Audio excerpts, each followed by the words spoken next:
하나님 말씀 증거하겠습니다. 우리 다 같이 하나님 말씀 마가복음 4장 35절에서 41절 말씀을 우리 같이 찾겠습니다. 하나님 말씀 마가복음 4장 35절부터 41절까지 말씀을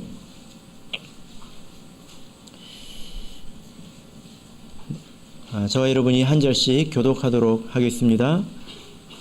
35절.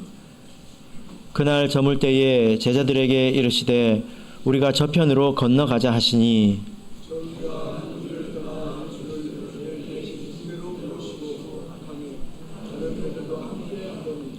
큰 광풍이 일어나며 물결이 부딪혀 배에 들어와 배에 가득하게 되었더라.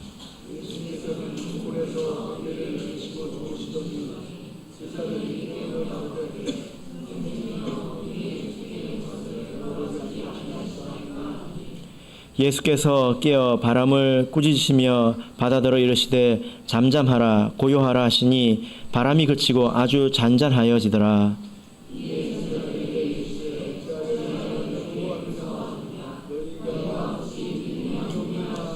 같이 읽겠습니다. 저희가 심히 두려워하여 서로 말하되 저가 누기에 바람과 바다라도 순종하는고 하였더라. 아멘. 네, 오늘 이 시간은 어찌하여 이렇게 무서워하느냐라는 제목으로 하나님 말씀을 증거하겠습니다. 가을이 되면 태풍이 하나둘씩 올라오지 않습니까? 그래서 이 태풍으로 인해서 막심한 피해를 또 얻기도 합니다. 예전에 그 기억이 나는데요. 볼라벤이라는 태풍이 한번 올라왔을 때 수문교회 지붕이 날아갔습니다. 건물이 오래되다 보니까 그 지붕에 누수가 생겨가지고 이 판넬로 지붕을 이렇게 새로 만들어서 딱 뚜껑을 씌워놨거든요. 그 지붕 크기잖아요, 건물. 그런데 바람이 얼마나 심하게 불었는지 그 지붕을 날려버렸습니다.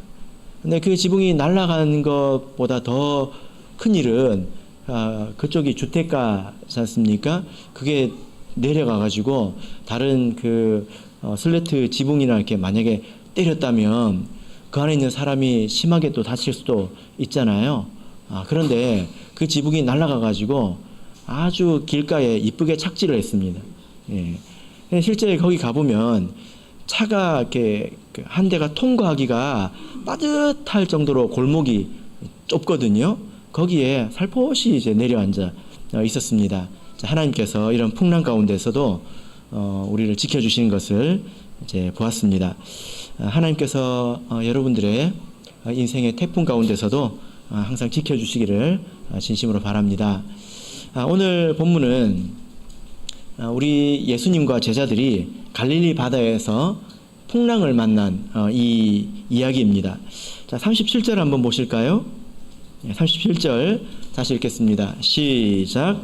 큰 광풍이 일어나며 물결이 부딪혀 배에 들어와 배에 가득하게 되었더라. 예. 파도가 얼마나 심했는지 어떻게 되어 있습니까? 물길이 부딪혀 배에 들어와 배에 가득하게 되었다. 여러분, 배에 물이 가득 차면 배가 어떻게 될까요? 예, 가라앉죠. 예, 이것은 어린아이들도 다 잘 아는 것입니다. 오늘 본문을 읽어보면 참 이상한 것이 뭐냐면 예수님과 함께 있는데도 이런 위험이 온다는 것입니다. 좀 이상하지 않습니까? 예수님과 함께 있으면 뭔가 좀 안전해야 되잖아요. 그죠? 예수님과 함께 있는데도 이런 위험이 온다라는 것입니다. 그리고 또 이상한 것은 제자들이 지금 죽을 고생을 하고 있습니다. 배에 물이 가득 찼으니까 빨리 퍼내야 되잖아요. 그래야 배가 뜨지 않습니까? 그런데 예수님이 지금 뭐 하고 계시죠? 예, 주무시고 계신다는 것입니다. 예, 제자들의 노력과는 너무나 다른 모습이죠. 우리가 시편 121편 4절을 보시면 이스라엘을 지키시는 자는 졸지도 아니하시고 주무시지도 아니하시리로다, 이렇게 말씀을 하고 있습니다. 우리가 이 말씀을 믿는데요. 왜 예수님께서 지금 이렇게 주무시고 계실까요? 예, 그죠? 예, 제자들 입장에서는 예수님이 없는 것 같이 그렇게 느껴졌을 것입니다. 제자들이 왜 이런 일을 겪었을까? 또 예수님은 왜 이런 행동을 했을까? 우리가 이 말씀 읽을 때 좀 궁금해할 만한 부분이죠. 여기서 말하는 이 광풍은 우리 인생에 부는 여러 가지 고난의 바람, 어려움의 바람을 말하는 것입니다. 나를 침몰시킬 것 같고 또 내 인생을 파탄내고 끝낼 것 같은 그런 일들을 말하죠. 우리 인생이 항상 평온한 것은 아니지 않습니까? 맞습니까? 예, 우리 인생이 항상 고요한 것은 아니잖아요. 그죠? 예. 때로는 뭐 건강 문제도 생기고 또 경제적인 문제도 생기고 뭐 등등 여러 가지 고통스러운 문제들이 우리 삶에 또 일어납니다. 최근에 제가 좀 신경을 쓰는 문제가 우리 교회에 갑자기 병들고 또 사고가 나서 다치시고 이런 분들이 많이 계십니다. 제가 이름을 쭉 적어보니까 한 10명 이상 되더라고요. 10명. 예. 예, 방송으로 지금 말씀을 듣고 계신 분도 계실 겁니다. 뭐 이런 일들이 갑자기 찾아오잖아요. 뭐 예고하고 이렇게 오는 것은 아니지 않습니까? 예. 때로는 그 가운데서 아주 힘든 일을 이렇게 만나기도 합니다. 예전에 어떤 형제님은 암에 걸렸습니다. 암에 걸렸는데 이게 췌장암이었습니다. 이 암은 굉장히 위험한 암이잖아요. 췌장암에 걸렸는데 너무 어처구니가 없고 황당한 것입니다. 그래가지고 한동안 연락 두절이 됐습니다. 아무도 연락이 닿지를 않았어요. 그러니까 교회도 필요가 없고 뭐 다 필요 없다, 이것도 필요 없고 저것도 필요 없다 해가지고 아주 연락 두절이 됐었습니다. 다행히 우리 성도님들의 사랑으로 제 믿음이 회복이 됐지만 이런 일들도 우리 성도님들의 인생에 온다라는 거죠. 그죠? 예, 온다라는 것입니다. 만약에 내가 그런 문제를 겪는다면 나는 어떨까? 그런 생각을 한번 해보신 적 있으십니까? 예, 내가 이렇게 여유로울 수 있을까? 그런 생각을 안 해보셨습니까? 네, 우리 그리스도인들이 어려움 없이 사는 것이 아니기 때문에 우리가 이 말씀을 우리가 잘 읽고 우리가 또 배워야 되는 지점이 있습니다. 자, 오늘 말씀에서 풍랑을 만난 제자들의 모습을 한번 보시기를 바랍니다. 자, 37절, 38절 보겠습니다. 우리가 고통을 만났을 때, 고난을 만났을 때 어떤 모습이 될 수 있는지 한번 보시지요. 자, 37절, 38절 읽겠습니다. 시작. 큰 광풍이 일어나며 물길이 부딪혀 배에 들어와 배에 가득하게 되었더라. 예수께서는 고물에서 베개를 베시고 주무시더니 제자들이 깨우며 가로되 선생님이여 우리의 죽게 된 것을 돌아보지 아니하시나이까. 예. 지금 예수님께서 제자들과 함께 갈릴리 바다를 배를 타고 계십니다. 이곳이 원래 호수이죠. 근데 이게 좁은 폭이 한 10km 정도 됩니다. 긴 곳은 한 20km 정도 되고요. 그러니까 호수치고는 굉장히 큰 호수이기 때문에 바다라고도 이렇게 부르는 것입니다. 근데 이곳이 지형적으로 해수면 한참 아래에 있습니다. 그래서 뭐 이런 거 있지 않습니까? 낮에는 바람이 이쪽으로 불고 밤에는 바람이 저쪽으로 불고 이런 것들을 학교에서 배우잖아요. 그게 지형적인 특성 때문이거든요. 근데 이것도 마찬가지입니다. 이렇게 아주 움푹 파져 있기 때문에 가끔 밤에 굉장히 거센 바람이 불어가지고 정말 여러분이 뉴스에서 우리나라에 태풍이 몰려올 때 바닷가에 파도가 치면 파도가 한참 넘어오지 않습니까? 그죠? 사람이 서 있을 수 없는 그런 파도를 보신 적 있으시잖아요. 그것이 정말 그렇게 됩니다. 그렇게 되어버립니다. 예수님과 그 제자들이 지금 이런 파도를 만난 거죠. 바람을 만난 거죠. 그런데 우리가 알기로 제자들 중에 일부의 직업이 뭐였습니까? 어부였잖아요. 어부. 배 타는 사람들. 이 사람들은 그럴 때 뭘 해야 되는지 잘 아는 사람들입니다. 그죠? 예. 그래서 이런 상황이 어떤 상황인지를 이렇게 잘 알고 있는데, 자, 38절을 보시면 지금 상황이 얼마나 급한지 지금 알 수 있습니다. 지금 제자들이 뭐라고 말하고 있습니까? 예수님께 뭐라고 말하고 있습니까? 죽게 된 것을 돌아보지 아니하시나이까? 이렇게 말하고 있습니다. 여러분, 지금 상황이 굉장히 급하죠? 어떤 상황입니까? 지금 어부들이 생각할 때 죽을 수 있다는 것입니다. 제가 예전에 배를 타서 폭풍을 만난 적이 있는데요. 정말로 진짜 죽을 수 있겠구나 이런 생각이 들었는데, 제가 선장을 보니까 주머니에 손을 꽂고 운전을 하고 있더라고요. 그래서 제가 안심했어요. 죽지는 않겠구나. 선장이 긴장하면 제가 더 긴장을 해야 되잖아요. 뱃사람이니까 잘 아니까. 근데 선장을 보니까 여유가 넘쳐요. 그래서 제가 엄청 괴로워하면서도 죽지는 않겠구나 이런 생각을 했습니다. 근데 지금 이 어부들이 지금 이렇게 말하는 것은 지금 사태가 굉장히 심각한 거죠. 여러분 살면서 망할 수 있겠구나 이런 생각 해보신 적 있으십니까? 그런 일도 온다는 것입니다. 그런데 여러분, 제자들의 이 말을 들을 때 이 말이 어떻게 들리십니까? 제자들이 어떤 톤으로, 어떤 분위기로 말했을까요?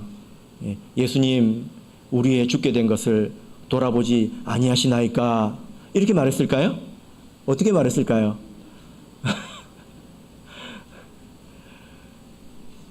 이 말이 사실 비난하는 말입니다. 도대체 뭐 하고 있냐는 거예요.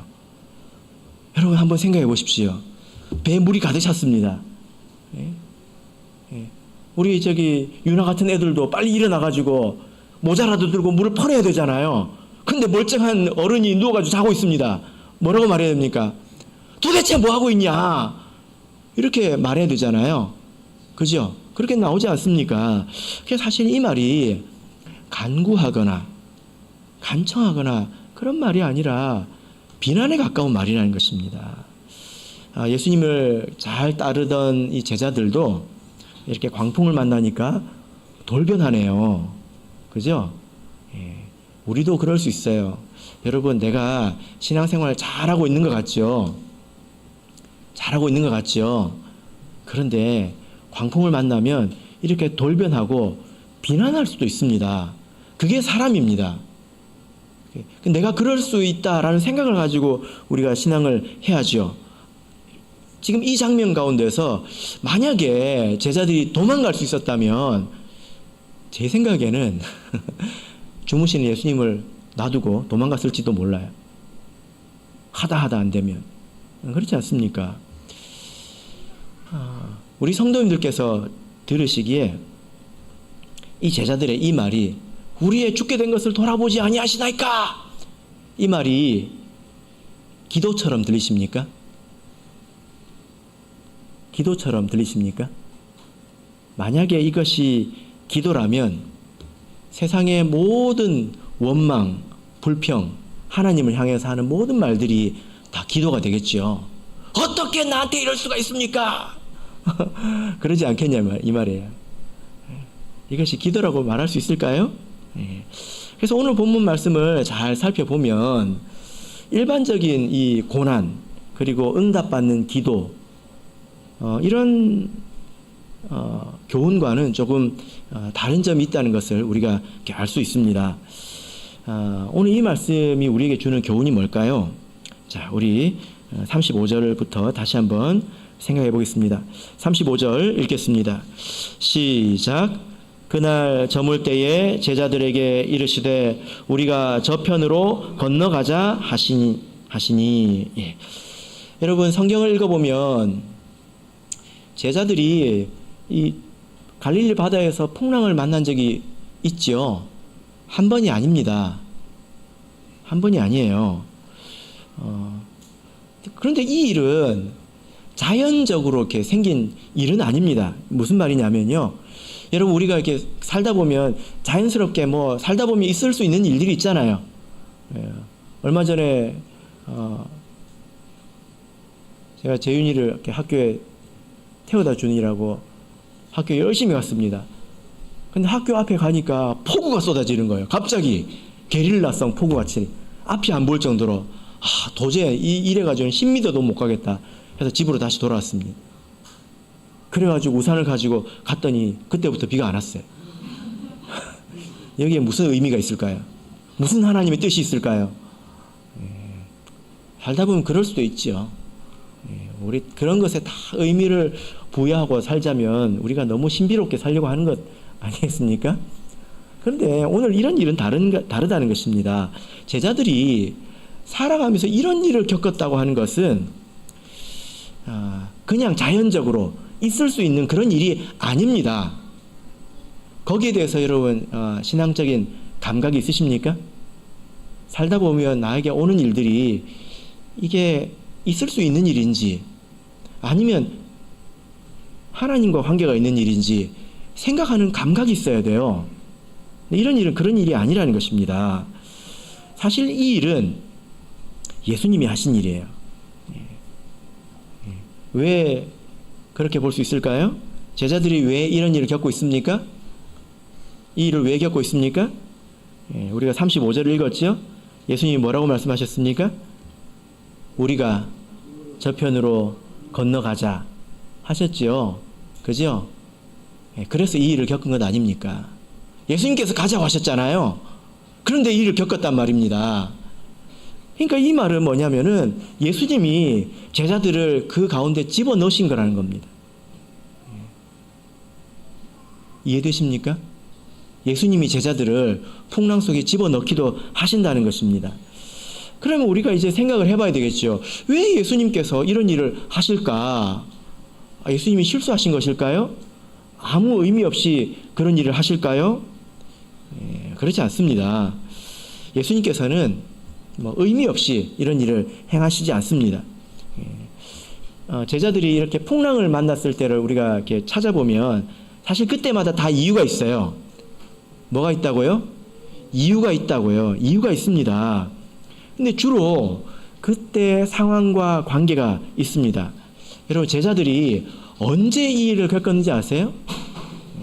한번 저를 쳐다보십시오. 제자들이 풍랑을 만났잖아요. 언제 이 일을 겪었을까요? 우리가 이런 데 관심이 있어야 합니다. 그냥 앞뒤 딱 잘라가지고 그것만 생각할 것이 아니라 언제 내가 이런 일을 겪는가 이런 생각을 할 줄 알아야 된다는 거예요. 그리고 그런 생각을 가지고 성경을 볼 줄도 알아야 됩니다.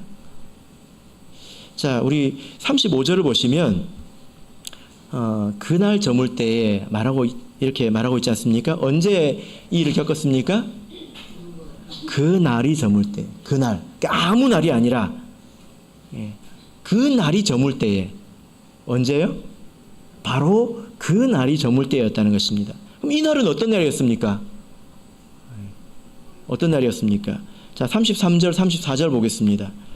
33절, 34절 읽겠습니다. 시작.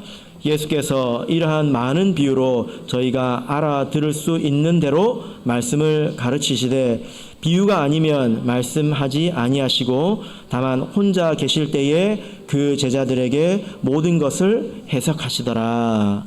어떤 날입니까?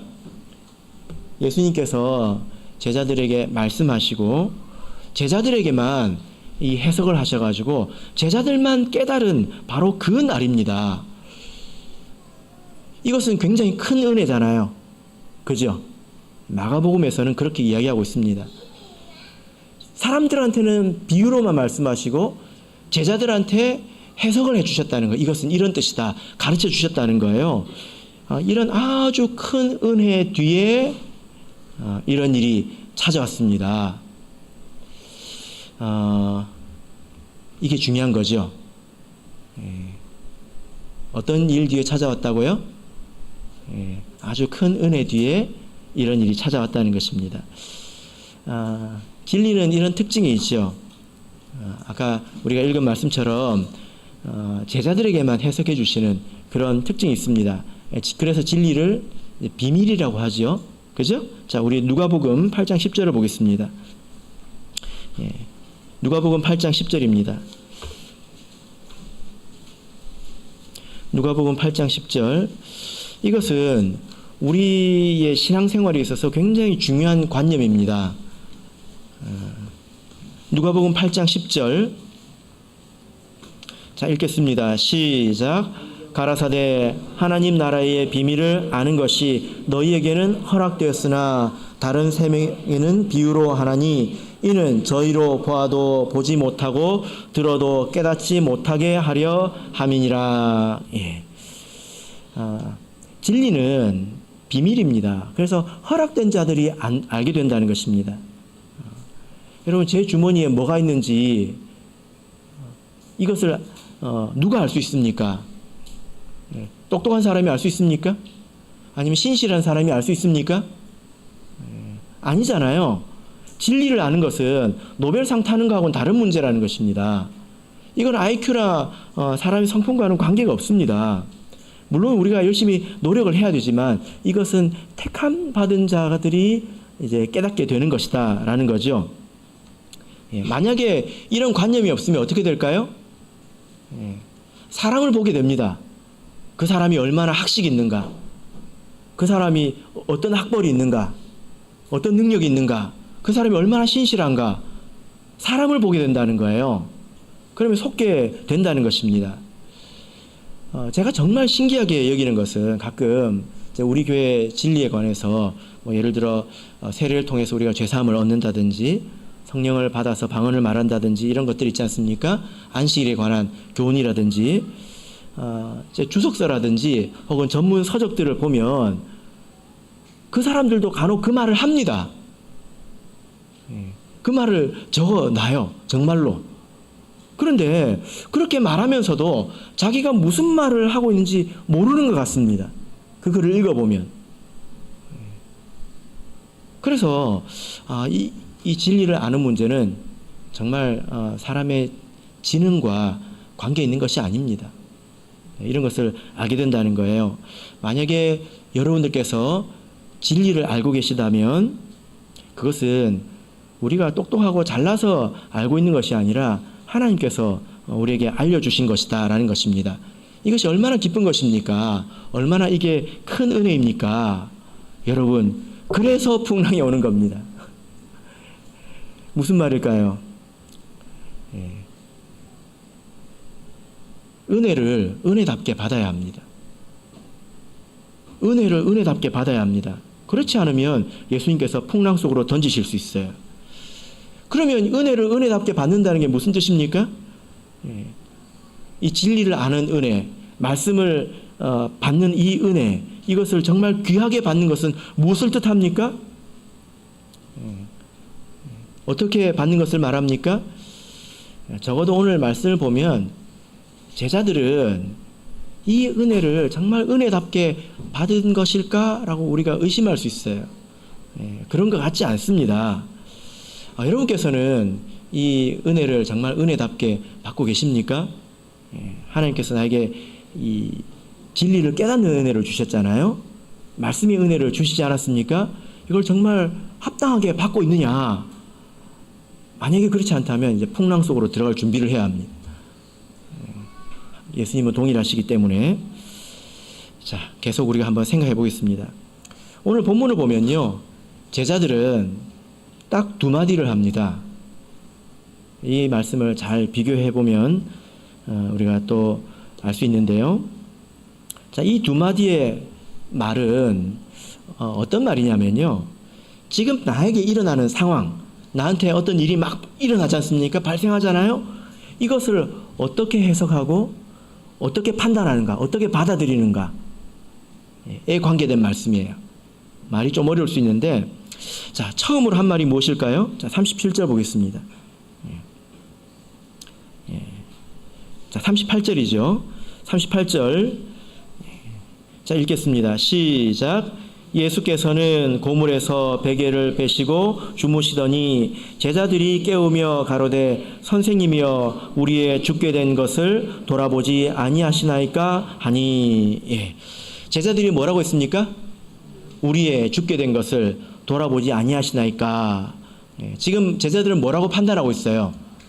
죽었다. 이제 죽었다. 이렇게 생각을 하고 있는 것입니다. 제자들이 처한 상황은 어떤 것입니까? 이제 폭풍을 만났지요. 그리고 배에 물이 가득 찼습니다. 이게 제자들이 처한 상황이에요. 여러분 인생에도 어떤 일들이 막 찾아오지 않습니까? 제자들에게도 이런 문제가 생겼다는 거예요. 그 일을 받아들일 때 마음에 내린 결론이 뭐였느냐? 죽었다, 이것입니다. 그러면 여러분, 왜 그렇게 판단했을까요? 왜 죽었다 이렇게 판단했을까요? 왜 그렇게 생각했을까요? 풍랑이 찾아오고 그러면 그냥 죽었다고 생각해야 되는 것입니까? 왜 그렇게 생각하는 거죠? 여러분, 어떤 사람이 판단을 할 때는 거기에 합당한 근거가 있습니다. 왜 그렇게 판단했느냐? 풍랑이 왔을 때 왜 그렇게 죽었다라고 판단했느냐? 거기에는 근거가 있습니다. 여러분들도 마찬가지죠. 이 정도면 이런 일이다, 저 정도면 저런 일이다 라고 판단하는 데는 근거가 있단 말이에요. 제자들은 왜 이렇게 판단했을까요? 생각해보면 간단합니다. 세상의 이치가 그렇다는 것입니다. 세상의 이치가. 여러분, 높은 데서 떨어지면 다치잖아요. 이게 이치지 않습니까? 배에 물이 가득 차면 어떻게 됩니까? 침몰하죠. 그럼 사람도 물에 빠지죠. 사람은 물속에서 숨을 쉴 수가 없잖아요. 그냥 상식적으로 죽는 게 당연하지 않습니까? 그죠? 제자들이 그걸 가지고 생각한 것입니다. 그리고 제자들에게는 뭐가 있냐면 경험이 있습니다. 제자들은 어부이지 않습니까? 그래서 살아오면서 이곳에서 태풍을 만나가지고 죽은 사람의 이야기를 틀림없이 들어봤을 것입니다. 그러니까 이 제자들은 왜 그렇게 아주 명쾌하게 죽었다 이렇게 판단을 했느냐? 세상의 이치가 그렇다는 것입니다. 그리고 자기가 가지고 있는 경험치가 있다는 것입니다. 일반적으로 이렇게 생각하는 것이 아주 당연하고 자연스럽죠. 그죠? 우리도 다 일반적으로 그렇게 생각을 합니다. 그런데 여러분, 우리 성도들이 세상 사람들처럼 잘 들으세요. 잘 들으세요. 무슨 말이냐면 성도들이 세상 사람들처럼 세상의 이치와 자기가 본 경험만 가지고 살아가기가 얼마나 쉬운지 아십니까? 만약에 여러분들은 이 물이 경상도 말로 깔랑깔랑한 이 배에 타가지고 어떻게 생각하시겠어요? 죽었다고 생각을 하죠. 그죠?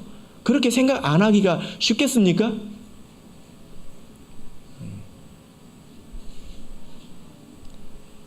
세상을 보면 세상에 이런 이치만 있는 게 아니에요.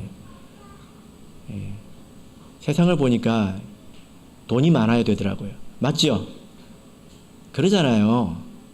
왜 아닌 것처럼 표정을 하십니까? 돈이 많아야 되더라고요. 돈이 없으면요, 머리가 좋아야 돼요. 안 그래요? 머리가 나쁘면 얼굴이라도 잘생겨야 돼요. 그래요, 안 그래요? 그렇지 않고도 잘 사는 경우는 아주 예외적인 경우입니다. 그죠? 누가 아멘 했습니까?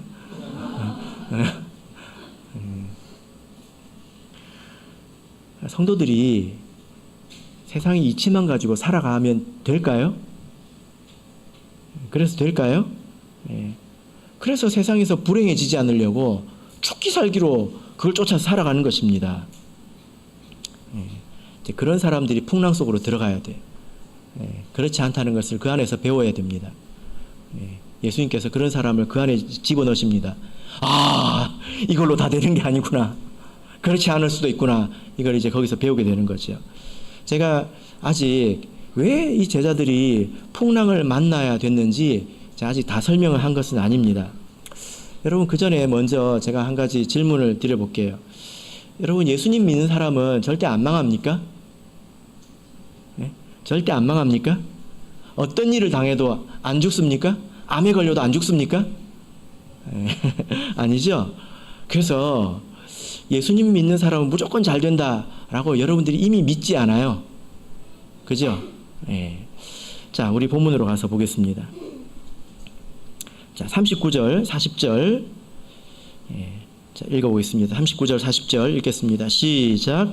예수께서 깨어 바람을 꾸짖으시며 바다더러 이르시되 잠잠하라 고요하라 하시니 바람이 그치고 아주 잔잔하여지더라. 이에 제자들에게 이르시되 어찌하여 이렇게 무서워하느냐 너희가 어찌 믿음이 없느냐 하시니. 여러분 이제 선입견을 버리시고 예수님의 이 말씀을 한번 읽어보세요. 지금 예수님께서 칭찬하고 계십니까? 아니면 책망하고 계십니까? 아이고 잘 깨웠다. 너희들 나 안 깨웠으면 어쩔 뻔했냐. 잘 깨웠다. 너 그렇게 걱정하지 마라. 이 뜻입니까? 고난 가운데서 예수님을 깨워서 고난을 벗어났으니 예수님을 의지했으니 참 잘했다. 지금 그렇게 말씀하고 계십니까? 지금 예수님께서 답답해 하시는 소리가 들리십니까? 어떻게 그렇게 걱정하느냐? 어떻게 그렇게 믿음이 없느냐? 여러분 복음서에서 예수님께서 믿음이 없다라는 말은 되게 큰 책망이에요. 지금 이게 예수님께서 칭찬하시는 게 아닙니다. 그래서 제자들도 예수님 우리가 이런 고난 가운데 처했으니 우리가 우리의 힘을 의지하지 않고 예수님을 의지하겠습니다. 도와주세요. 기도한 것도 아니에요. 예수님께서 그래 이럴 때는 정말 나를 의지하거라 하고 칭찬해 주신 것도 아니에요. 그죠? 여러분 우리가 이제 반문할 수 있습니다. 예수님 믿는 사람도 죽을 수 있고 또 암에 걸릴 수도 있고 물에 빠져 죽을 수도 있습니다. 이럴 때 예수님 부르짖기로 해야지 왜 이렇게 책망하십니까? 우리도 그럴 수 있잖아요. 우리도 심각한 병에 걸려가지고 우리도 빨리 죽을 수도 있잖아요. 우리도 망할 수 있잖아요. 그죠? 그럴 수 있습니다. 그런데 여러분 우리가 이 본문 속으로 들어가서 한번 봅시다. 풍랑 가운데 만약에 내가 있다면 이 배 안에 있다면 여러분 이 배가 침몰할 수 있을까요? 이 배가 지금 이 배가 내 인생을 말하는 게 아니라 지금 마가복음 4장 안에 있는 이 배가 침몰할 수 있을까요? 침몰하지 않는다고 그러면 내 인생도 꼭 안 망할 것 같죠. 그래서 제가 한 질문을 잘 들어보셔야 돼요. 내 인생을 말하는 게 아닙니다. 마가복음 안에 있는 이 배가 침몰할 수 있을까요? 왜 안 합니까? 예수님 계셔서 그래요?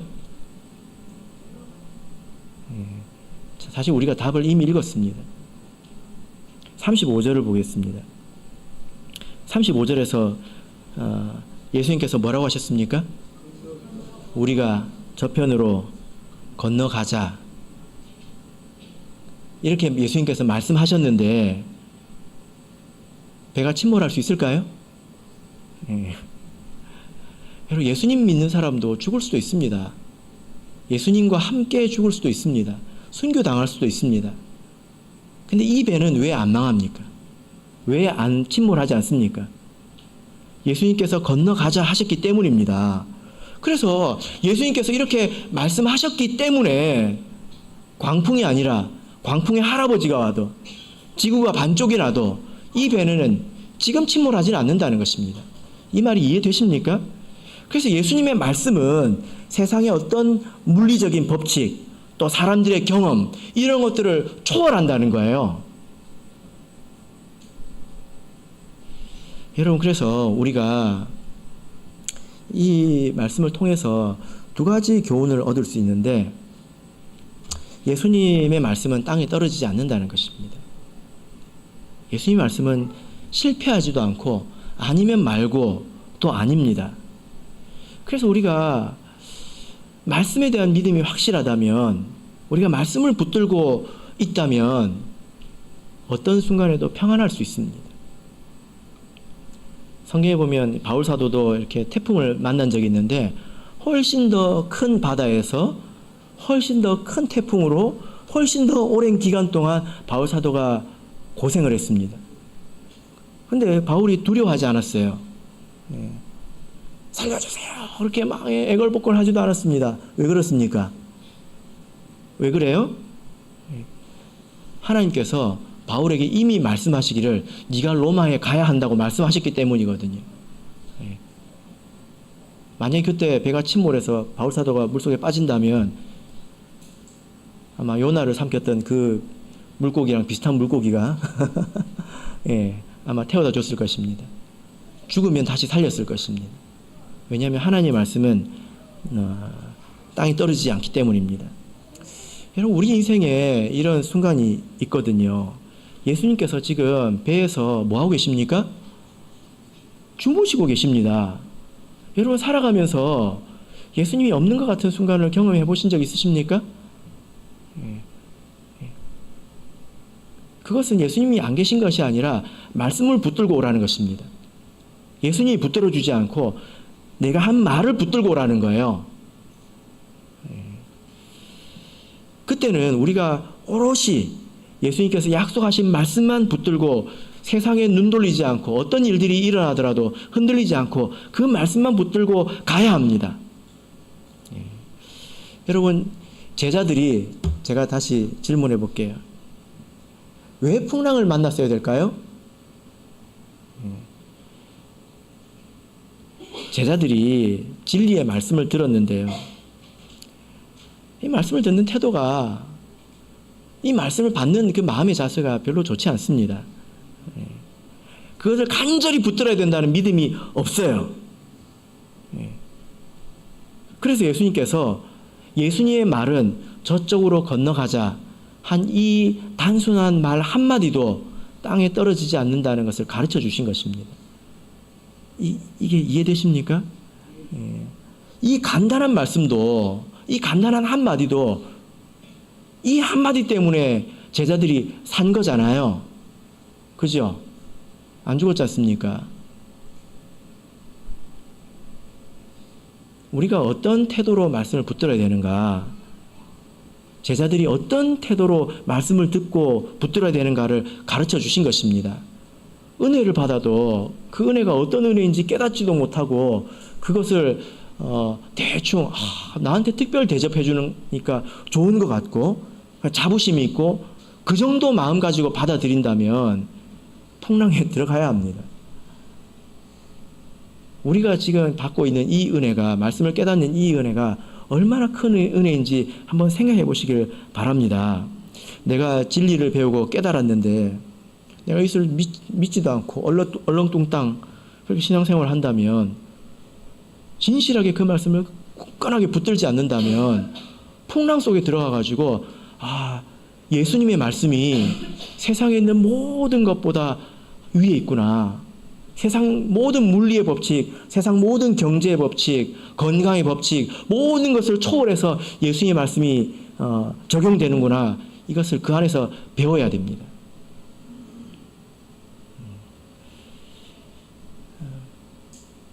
그래서 우리가 말씀을 들을 때는 그 말씀이 땅에 떨어지지 않게 해야 합니다.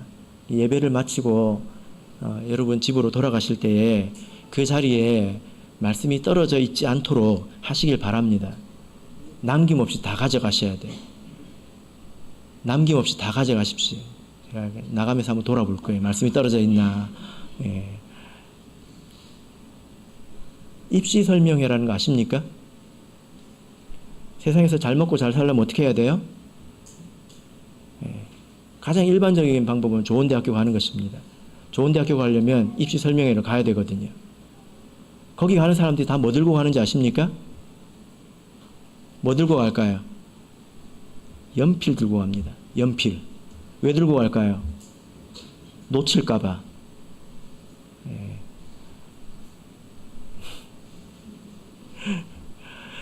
혹시 내가 먹고 그걸 들어가지고 좋은 정보를 얻어가지고 내가 좋은 대학교를 가야 우리 애가 잘 먹고 잘 살 텐데, 혹시 그걸 내가 하나 놓칠까봐, 혹시 그걸 내가 놓쳐가지고 우리 자식이 좀 안 좋은 대학교 갈까봐 벌벌벌 떨면서 연필 들고 막 적는다고요.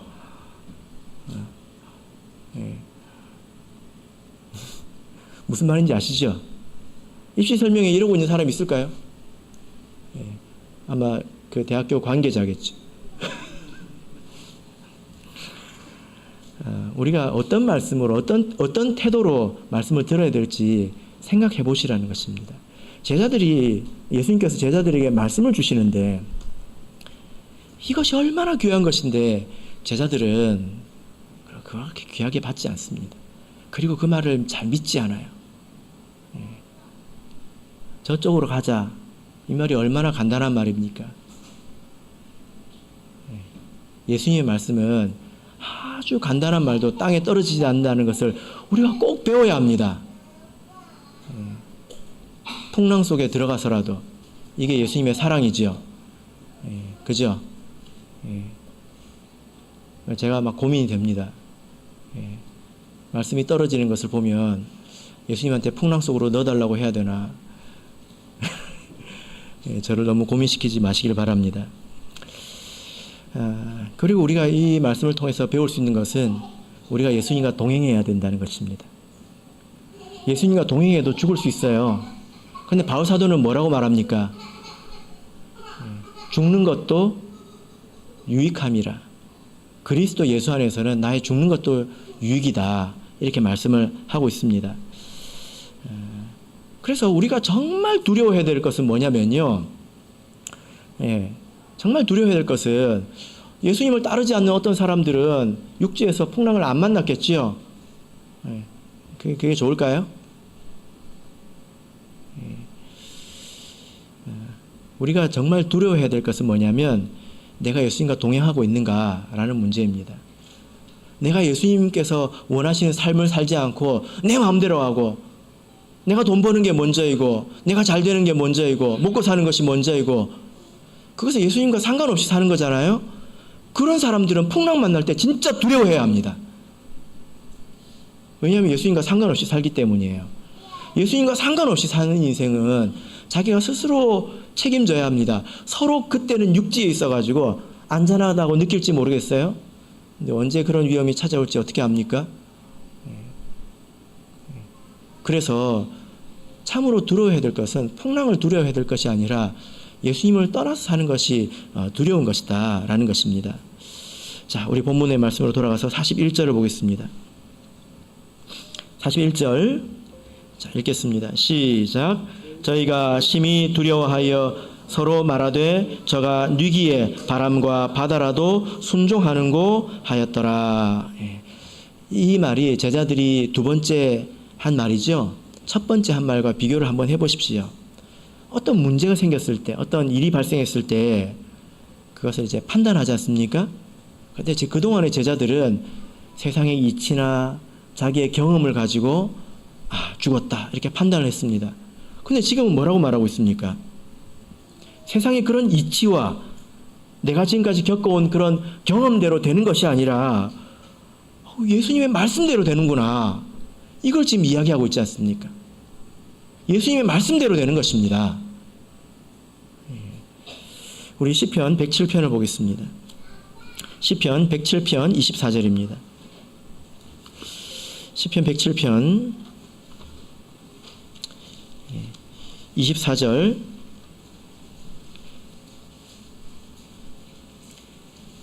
(24절부터 27절까지) 자, 읽겠습니다. 24절에서 27절 시작. 여호와의 행사와 그 기사를 바다에서 보나니 여호와께서 명하신즉 광풍이 일어나서 바다 물결을 일으키는도다. 저희가 하늘에 올랐다가 깊은 곳에 내리니 그 위엄을 인하여 그 영혼이 녹는도다. 저희가 이리저리 구르며 취한 자같이 비틀거리니 지각이 혼돈하도다. 여러분 사실 풍랑을 일으킨 분도 하나님이시고요. 그 풍랑 속에 집어넣으신 분도 하나님이시고 풍랑을 잠잠케 하신 분도 하나님이셨습니다. 여러분 우리는 세상 사람과 달라요. 이걸 우리가 꼭 명심해야 합니다. 우리가 세상 사람들이 겪는 일을 똑같이 겪는 것 같죠. 똑같이 코로나에 걸리고 똑같이 병에 걸리고 똑같이 이런저런 일을 겪는 것 같지요. 그러나 우리는 다릅니다. 왜냐하면 우리는 하나님의 자녀이기 때문에 그렇습니다. 그래서 하나님과 상관없이 이런저런 일을 겪지 않습니다. 이런저런 일이 일어나지 않습니다.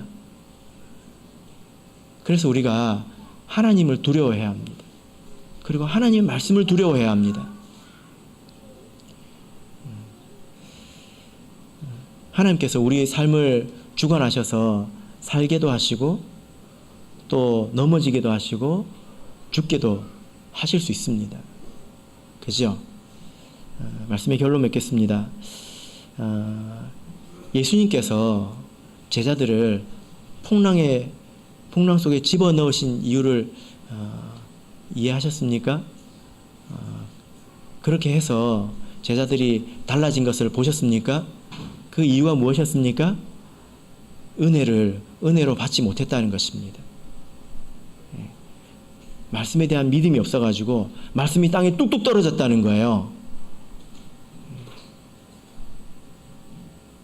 바라옵기는 우리 저와 여러분께서 하나님 말씀을 받을 때에 이렇게 정말 은혜를 은혜답게 받으시고 그 말씀을 믿음으로 세상의 이치와 또 나의 경험을 초월해서 믿음으로 살아가시기를 예수 그리스도 이름으로 축복합니다. 네, 우리 다 같이 찬송하겠습니다. 444장 찬송하겠습니다.